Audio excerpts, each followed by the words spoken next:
Oh, come on. This is WWE superstar Titus O'Neil. The smallest moments can have the biggest impact on a child's life. Take time to be a dad today. Learn more at 877-4DAD-411 or visit fatherhood.gov. Brought to you by the U.S. Department of Health and Human Services and the Ad Council.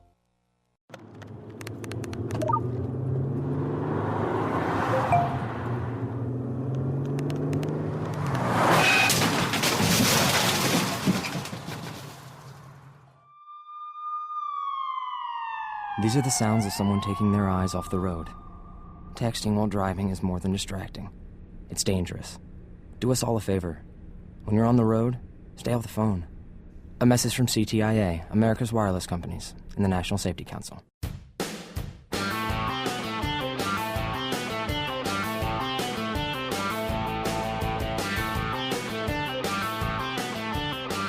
And we're back here on Ringside Rumble Radio, here on Spreaker.com, and also on iTunes. Anthony the Ant-Man is alongside me, and I'm Keith Logan the Loganator.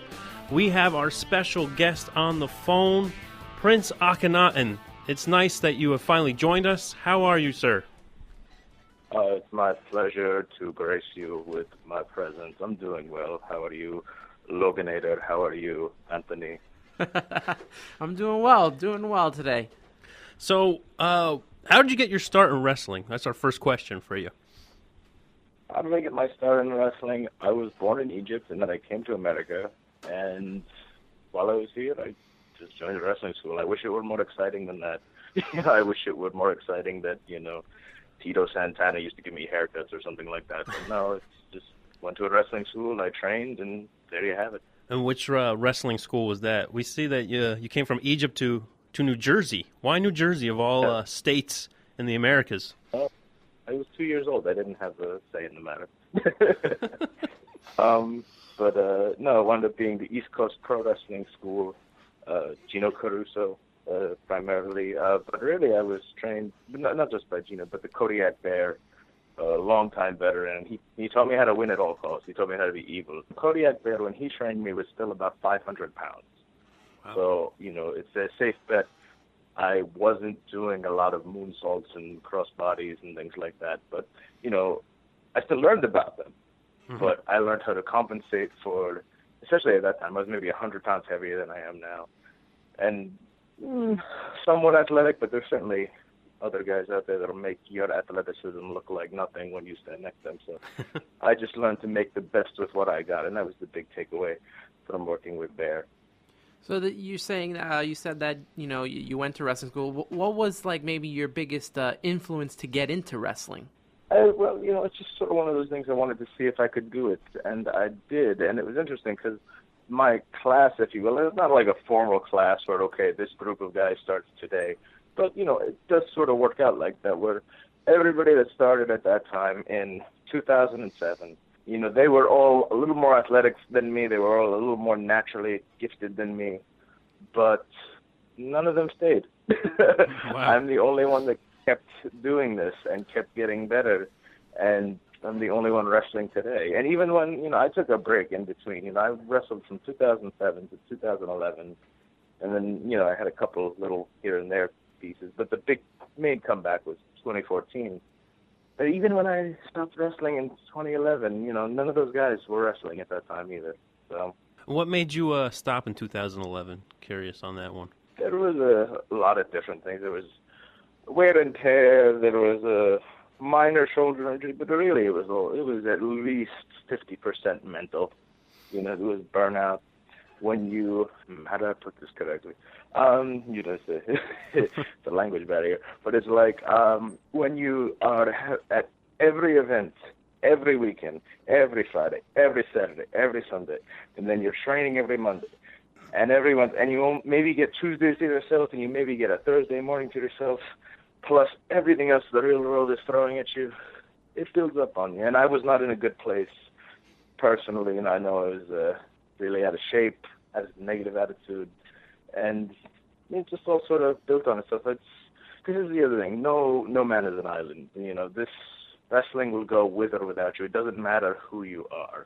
Some of the biggest stars ever. Wrestling's doing just fine without Hulk Hogan, without Stone Cold Steve Austin. And if wrestling can survive without those guys, it can survive without Prince Akkanatan. And some of the guys, even some of the smaller time guys, they forget that, that this is going to happen with or without you. Nobody's making you do this. And nobody's making you do this to the best of your ability, even though you probably should if you want to do it right. Well, you said you need to take, time off due to injuries. Do you think that wrestlers should take time off from the road? Well, hell yeah, of course you would. I mean, it's if that's the question in and of itself, yes. There's really no other way to look at it. But what are we doing here? Are we talking about somebody with a WWE contract who's making a living, going from town to town, and that's their only source of income, and they're fighting for a spot, they're fighting to get out of NXT and onto the main roster, they're fighting for a better push on Raw, they're just fighting, metaphorically fighting, not physically fighting, but fighting for something better.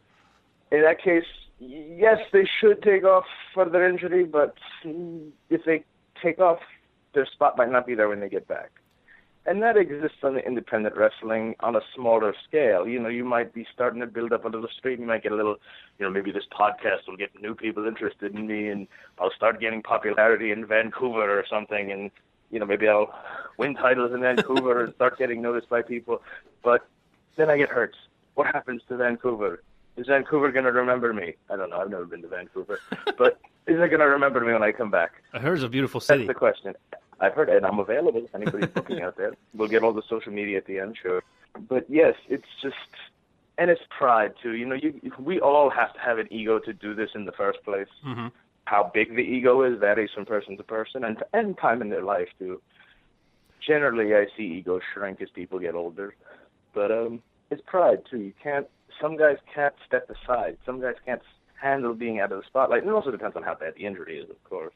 I think the WWE has been pretty good as of late. I mean, this has been probably the biggest year of injuries to date, and they've been pretty good with how they've been handling people coming back. I mean, Daniel Bryan, they didn't even allow him to come back. He had to retire, and they have John Cena on the shelf, Randy Orton. All these guys are hurt, and they're just, I guess it's because maybe they have more of a bigger roster with NXT now, but they're starting to let these guys heal up, and they know that it's better to, have these guys at 100% than have them get hurt, come back in a few months, and then go out again.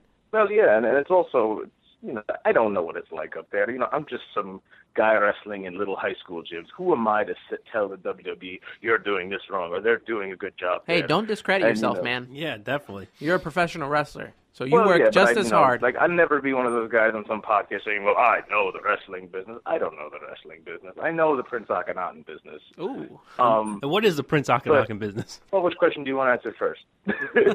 Go with Anthony's first, then you can follow up with mine. Okay. What was the first question? No, it was, if they have the say, yeah, because also politically motivated, PR motivated, they don't want people wrestling hurt and are relying on pain pills and having these wellness violations and, just getting addicted to pills and dying at age, 40, whatever. And it's just not good for the business, the industry as a whole. It's not good for their business as a company, as a publicly traded company. And, yeah, they have plenty of guys they can use. And I think we've proven over the last 30 years, or at least WWE has proven over the last 30 years, you don't need to be an active in-ring competitor to make a difference. Mm-hmm. Ric Flair makes a difference when he comes out with his daughter. That provides more interest to some fans. They had Hulk Hogan host Mania, what was that, like 2 or 3 years ago, something like that? Yeah, WrestleMania They had The Rock 30. host Mania when he wasn't wrestling. And, Yep. it's just, you can still get something out of people even when they cannot compete in the ring, and that is the overness, if you will, to use an insider term, and I hate using insider terms, but you can still get that out of people. And as far as what is the Prince Akkanatan business, the young Prince Akkanatan answer would have been, well, it depends on what they need. I just want it to work. But nowadays, it's a more specific niche. On the independents, you see all kinds of wrestlers, different shapes and sizes and styles, and it's a great time to be an independent wrestling fan. Mm-hmm. There's something for you out there. I believe, I don't know if a full-fledged wrestling boom is on the horizon like it was in 1998, but I think there's an independent wrestling boom. And I think it's either about to start or has just started because the talent pool is so rich. And as far as the Prince Akkanatan business, what that means is I just try to differentiate myself as much as possible. While certain guys are so serious and want to do, this Ring of Honor style, if you will, and I'm not an expert on Ring of Honor, so I apologize to any of their fans, but, this technically proficient style, which I'm not knocking, by the way, it's beautiful to watch, but that's not what I do. What I do is I'm not afraid to be that bad guy that gets his comeuppance, that gets laughed at. I think a good influence, since I bet most of your listeners are probably more mainstream fans than independent fans. Think of William Regal. William Regal is not afraid to look like a dope. I'm trying to use a nice word, but a dope when he gets his comeuppance, looks silly. And I think that's missing with a lot of villain wrestlers. They just want to look cool. Mm-hmm.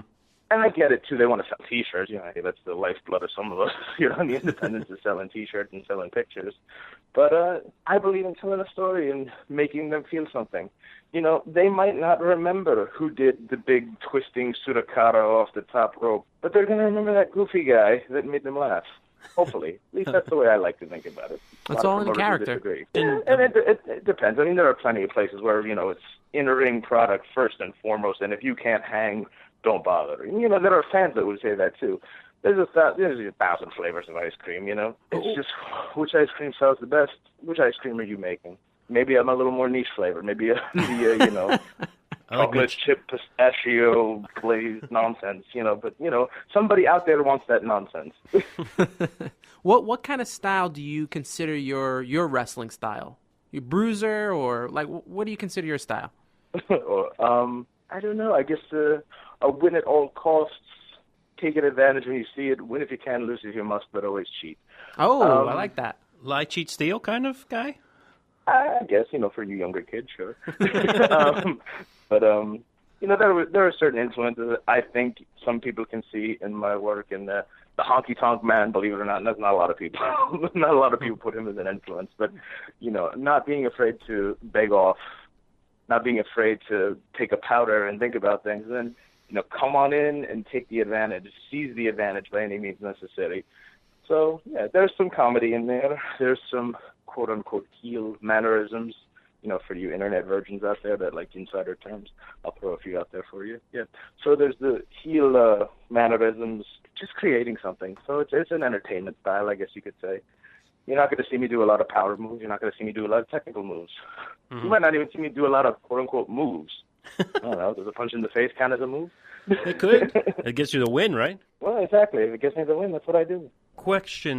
You were talking about how the indies hopefully will take off and all. Your thoughts on internet, is that helping along with internet fans nowadays? It seems that a lot of internet fans like to give a lot of negativity to the wrestling world. If it's something they don't like, it's pretty much bad, so they'll just talk about it and rant about it online.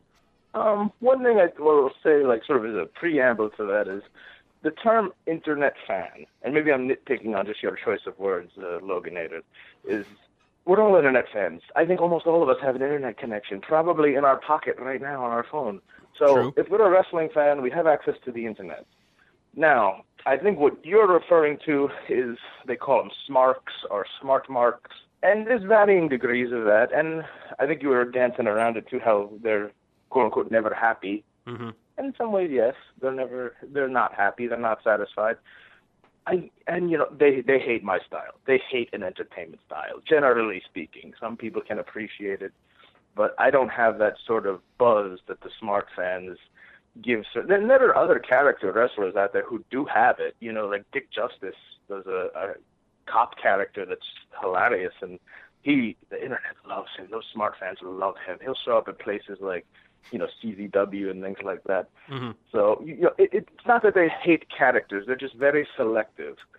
And as far as them not being happy, I think some of them, it's a game of follow the leader. Mm-hmm. I believe there are a few dedicated wrestling fans that know who Nakamura is before he comes to NXT, and now they're like, oh, Nakamura's the best, and it's like, oh, well, I heard this other wrestling fan say he's the best, so he must be the best, and it's just, they're parroting each other's opinions, and it works in reverse even more, like, oh, Roman Reigns sucks. Oh, if he says Roman Reigns sucks, Roman Reigns must suck. It's like, few people voice their own opinions anymore. It's a mob mentality, and at its worst, it can ruin a wrestling show. I mean,